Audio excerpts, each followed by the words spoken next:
Morning student. आज का class life science का सेकंड क्लास होगा। इससे पहले भी हम लोग एक क्लास करा चुके हैं जिसमें डिस्कस किए थे कि क्या है सिलेबस, कितने मार्क्स का आएंगे, किस चैप्टर से कितने मार्क्स का आएंगे, इसको डिस्कस किए हैं। अगर आप नहीं देखे हैं तो उसका लिंक डिस्क्रिप्शन बॉक्स में दे देंगे, आप उसको ज़रूर देख लीजिएगा ताकि आपको पता चले कि क्या सिलेबस और किस तरह से हम लोग को पढ़ना है। तो आज का जो क्लास है काफ़ी इम्पोर्टेंट क्लास है, काफ़ी मज़ेदार भी रहने वाला है, क्योंकि आज उस व्यक्ति के बारे में जानेंगे जिसका काफ़ी योगदान रहा है हमारा देश के लिए भी। एक वैज्ञानिक का अच्छा रोल निभाया है, उस वैज्ञानिक के बारे में पढ़ेंगे कि जो वैज्ञानिक के साथ साथ एक अच्छा देशभक्त भी रह चुके हैं, तो उन्हीं के बारे में आज जानेंगे। तो वो कौन है जानते हैं, आप लोग नाम सुने होंगे, जगदीश चंद्र बोस। जगदीश चंद्र बोस का, देखिए सुभाष चंद्र बोस अलग हो गए, सुभाष चंद्र बोस की बात नहीं कर रहे हम, वो देश के एक नेता थे। सुभाष चंद्र बोस देश के लिए योगदान उनका भी बहुत ज़्यादा रहा है। लेकिन आज जो पढ़ेंगे जगदीश चंद्र बोस एक वैज्ञानिक है, विज्ञान में इनका अहम भूमिका रहा है। तो उन्हीं का आज पूरा जीवन चर्चा को जानेंगे, किस तरह से उन्होंने योगदान दिया साइंस को और हमारे देश का किस तरह से नाम रोशन किया, उसको हम लोग आज जानेंगे। तो सबसे पहले बात करते हैं कि जगदीश चंद्र बोस, बोस सुनते ही दिमाग लगता हुआ कि ये कहाँ के रहने वाले थे, ठीक है, नाम से ही बंगाली फीलिंग आ रहा है, जगदीश चंद्र बोस, ठीक है। तो जगदीश चंद्र बोस का जो जन्म हुआ था 30 नवंबर 1858 में नियामल सिंह गांव में। 30 नवंबर 1858 की आज़ादी से पहले की बात है, आज़ादी से पहले ही इनका जन्म हुआ था 30 नवंबर 1858 में नियामल सिंह गांव में। ये नियामल सिंह गांव आज जो है ये इंडिया में नहीं है, ये बांग्लादेश में है। पहले इंडिया में ही था, भारत में ही था, लेकिन अभी जो है वर्तमान में ये जो गांव है ये बांग्लादेश में है। इनका पिता का जो नाम था वो भगवान चंद्र बोस था, जो उस समय डिप्टी कलेक्टर के पद पे थे। भगवान चंद्र बोस, भगवान चंद्र बोस डिप्टी कलेक्टर तो थे, लेकिन उसके लिए उसके मन में देश के लिए काफ़ी देश प्रेम था। उस समय सभी लोगों के मन में जो पैसे वाले थे उनको लगता था कि इंग्लिश मीडियम स्कूल में पढ़ाने से उनका नाम होगा, कि हाँ अगर कोई पैसे वाले हैं वो पक्का इंग्लिश मीडियम स्कूल में ही अपना बच्चे का एडमिशन कराते हैं। लेकिन इनका सोच ही डिफरेंट था, भगवान चंद्र बोस का। इनका सोच था कि बच्चा इंग्लिश पढ़ना तो वो पढ़े, लेकिन सबसे पहले उसके अंदर अपने देश की संस्कृति होनी चाहिए। तो इन्होंने क्या किया, भगवान चंद्र बोस ने क्या किया, जगदीश चंद्र बोस का एडमिशन एक बंगला स्कूल में करा दिया। गांव जो ग्राम था, ग्राम के बंगला स्कूल में इन्होंने अपना बेटा जगदीश चंद्र बोस का एडमिशन करा दिया।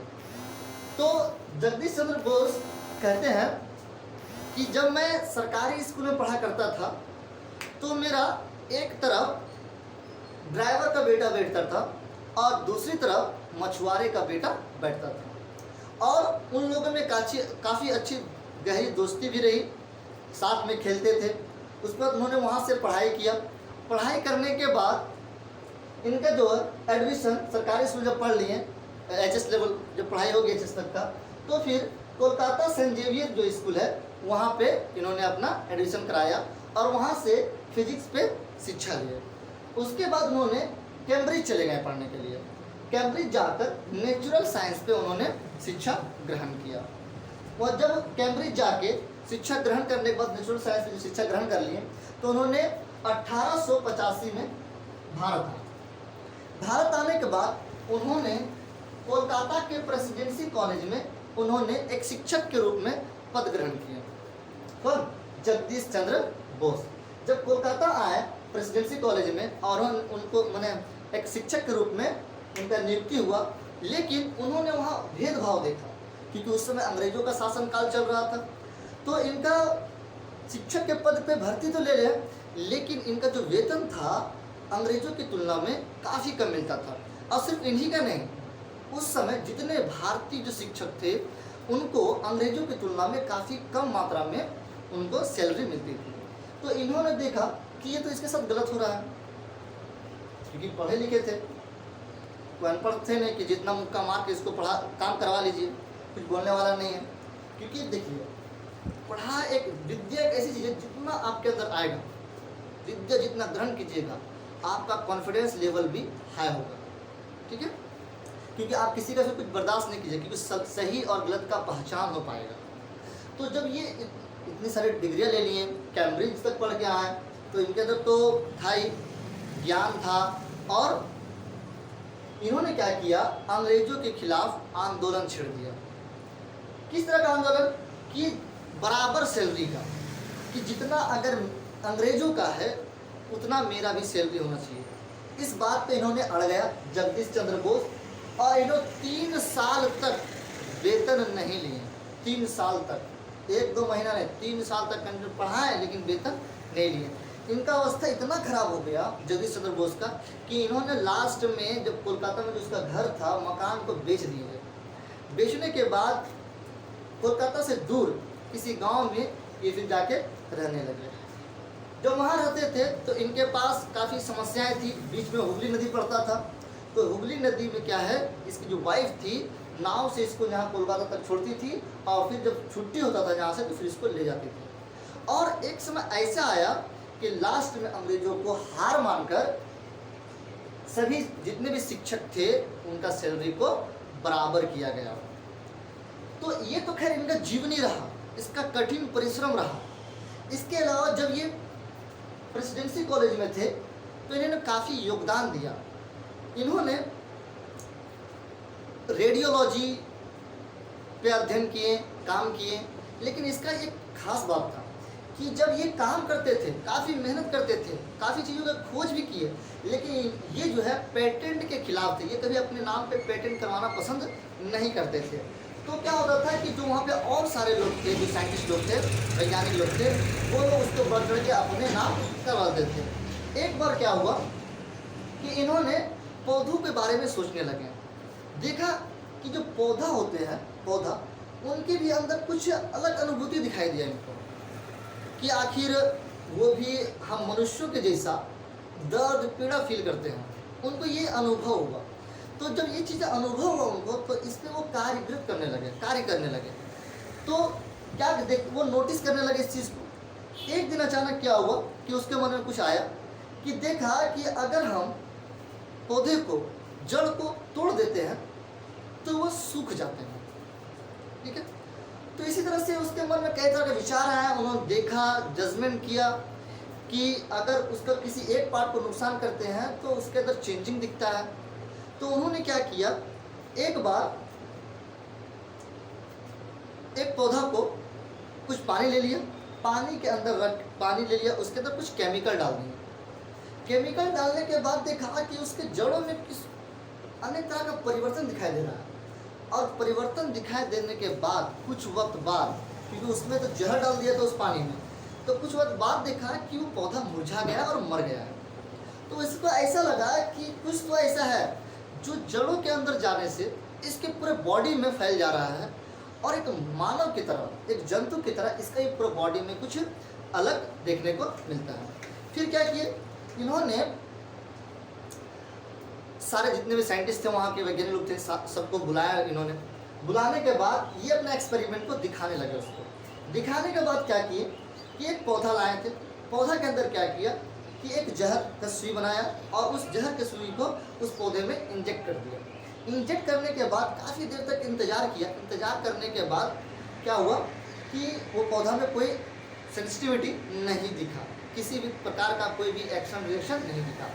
तो सब हंसने लगे अंग्रेज लोग कि ये क्या नया, मैंने उसका मजाक उड़ाया। तो वो इतना कॉन्फिडेंट थे जगदीश चंद्र बोस, कि उन्होंने बोला कि ये सुई मैं खुद को लगा कर दिखता हूँ। जब वो खुद को लगाने जा रहे थे वो सुई, उसी समय भीड़ से एक आदमी आया, बोला कि सर नहीं, इसमें इस दवा को चेंज कर दिया गया था और इसमें जहर के जगह पानी डाल दिया गया था इस इंजेक्शन में। उसके बाद वो इंजेक्शन नहीं लगाए और फिर जो बताया तो फिर जो जहर था उसको दोबारा जब इंजेक्ट किया गया तो देखता है कि कुछ देर के बाद वो पौधे मर जाते हैं। तो इससे वह प्रूव कर पाए कि पौधों के अंदर एक संवेदना है, संवेदनशीलता है, और इसी को लेकर आगे और इस पर कार्यरत रहे और इन्होंने एक यंत्र का खोज किया जिसका नाम है क्रेस्कोग्राफ, जिससे पौधे की छोटी छोटी जो घटनाएं, छोटी छोटी क्रियाओं को उसमें नोट किया जाता है, देखा जाता है, अनुभव किया जाता है। तो ये जो है जगदीश चंद्र बोस उस समय क्रेस्कोग्राफ के लिए पेटेंट लिए तैयार नहीं थे, पर उसे कुछ मित्र ने उसको फोर्स किया, तब जाके इन्होंने क्रेस्कोग्राफ नामक यंत्र का अपना पेटेंट करवाया अमेरिका में। तो सबसे पहले जो भारत का किसी भी चीज़ का पेटेंट हुआ था वो था क्रेस्कोग्राफ के ऊपर, जो जगदीश चंद्र बोस ने किया था। तो ये बहुत बड़ा, अगर देखें तो ये बहुत बड़े देशभक्त भी रहे और इनका साइंस में काफ़ी योगदान भी रहा, और सबसे पहले पेटेंट कराने वाले जगदीश चंद्र बोस ही रहे जो क्रेस्कोग्राफ नामक यंत्र को अपने नाम पे किया। तो इन्होंने ही पौधे में संवेदनशीलता की खोज की, पौधे में रिएक्शन का, एक्टिविटी का जो खोज किया वो जगदीश चंद्र बोस का ही योगदान रहा। तो चलिए देखते हैं कि आपका सिलेबस के अनुसार एक प्रश्न कभी कभी पूछ दिया जाता है कि संवेदनशीलता क्या है सेंसिटिविटी, है ना। तो कह सकते हैं कि जीवधारियों की वह क्षमता जो उन्हें वातावरण में होने वाली परिवर्तनों को पहचानने और उसके अनुरूप प्रतिचार करने के लिए प्रेरित करता है। तो ये तो आपका डेफिनेशन हो गया कि संवेदनशीलता है कि अगर मान लीजिए कोई पौधा है, अगर खूब गर्मी पड़ेगा तो क्या उसके पत्ते मुरझाने लगेंगे, और अगर पानी पड़ गया तो पौधे हरे भरे हो जाएंगे, ठीक है। तो ये स्पेशली संवेदनशीलता तो जंतुओं में होती है, लेकिन यहाँ अगर हम लोग पौधे की बात कर रहे हैं, जगदीश चंद्र बोस की बात कर रहे हैं, तो यहाँ सेंसिटिविटी की जो बात करना होगा, हमको बात करना होगा पौधे की बात करना होगा। तो पौधे के अंदर भी सेंसिटिविटी देखने को मिलता है। तो हम कह सकते हैं कि सेंसिटिविटी एक ऐसा क्षमता है जो पौधे को हो रहे वातावरण में चेंजिंग के लिए उसे प्रेरित करता है ना। अगर छोटा सा एग्जांपल ले कि मान लीजिए कि आप बैठे हुए और पंखा माने लाइन चला गया हो, पंखा बंद हो गया, तो आपको एक अनुभूति होगा, एक अनुभव होगा कि गर्मी ज़्यादा लग रही है ना। या तो कोई हॉर्न मार रहा होगा अगल बगल, तो आपको जो महसूस हो रहा है, जो अनुभूति हो रही है, उसे ही संवेदनशीलता कहते हैं, संवेदना जो हो रही है, ठीक है। और कुछ इंपॉर्टेंट क्वेश्चन पूछे जाते हैं एग्जाम, ये तो हम जो बताए हैं तो एक कहानी के रूप में बताया। जगदीश चंद्र बोस की जीवनी था, जो उसके जीवन में कठिनाइयों को उन्होंने पार करके क्रेस्कोग्राफ नामक यंत्र का खोज किया। उसी से प्रश्न आते हैं कि जगदीश चंद्र बोस ने क्रेस्कोग्राफ नामक यंत्र का खोज किया। आपसे प्रश्न पूछे जाएंगे कि क्रेस्कोग्राफ नामक यंत्र का किसने खोज किया, तो आप आसानी से कह सकते हैं कि जगदीश चंद्र बोस ने ही क्रेस्कोग्राफ नामक यंत्र का खोज किया। फिर है क्रेस्कोग्राफ से पौधे की गति को रिकॉर्ड किया जाता है। आपसे पूछेगा कि पौधे की छोटी मोटी जो गति होती है, जो उसके अंदर संवेदनाएं होती है, वो किससे रिकॉर्ड होती है, तो क्रेस्कोग्राफ नामक यंत्र से ही रिकॉर्ड होती है। जगदीश चंद्र बोस ने अपना प्रयोग, ये भी प्रश्न पूछते हैं कि जो जगदीश चंद्र बोस जो है अपना प्रयोग किस पौधे पे किया था प्रथम बार, या किस पौधे पे वो करते थे। तो उनका जो पौधे थे वो थे छुई मुई, डेस्मोडियम डायरेंस और या इंडियन टेलीग्राफ नामक पौधे को उन्होंने प्रयोग किया। अगर सिंपल समझे तो अगर आपको भी देखना है, ठीक है, आप भी तो साइंटिस्ट हो, अगर आपको देखना है कि पौधे में सच में कोई सेंसिटिविटी है, कोई उत्तेजना है, तो अगर आपको देखना है तो आप नाम सुने होंगे छुई मुई का पौधा, शर्मिली पौधा भी कहते हैं उसमें, है ना। छुई मुई का पौधा, उस पौधे को लीजिए, मत दीजिए, रखा हुआ है, उसको हल्का टच कीजिए, टच करते ही पूरा बॉडी में उसका माने सुकड़ जाएगा, शर्मा जाएगा, इसलिए बोलते हैं शर्मिली पौधा, पूरा मैंने सिमट जाएगी। होते हैं ना मैंने गांव में जो बहू लोग होती है, अगर कुछ देख ली तो तुरंत घूंघट ओढ़ लेगी। उसी तरह से जो छुई मुई का पौधा होता है, वो उसको छू दीजिएगा तो वो मुरझा जाएगा। क्यों? क्योंकि उसका बॉडी में अगर कहीं छूते हैं तो उसके अंदर एक करंट पैदा होता है, जो करंट है उसका पूरा बॉडी को सेंसिटिव दिखाता है कि मान लीजिए आघात किस तरह का सोचे। तो ये जो है जगदीश चंद्र बोस ने छुई मुई के ऊपर काम किया था। आज गर्मी बहुत ज़्यादा है क्योंकि समय लोग 10-11 बज रहा है और काफ़ी गर्मी है, इसीलिए खैर आप लोग को समझ में आ गया होगा। यहाँ से अक्सर एक दो क्वेश्चन पूछ जाते हैं कि क्रेस्कोग्राफ नामक यंत्र का खोज किसने किया। ठीक है, तो आप इसको अच्छे से देख लीजिए, समझ लीजिए।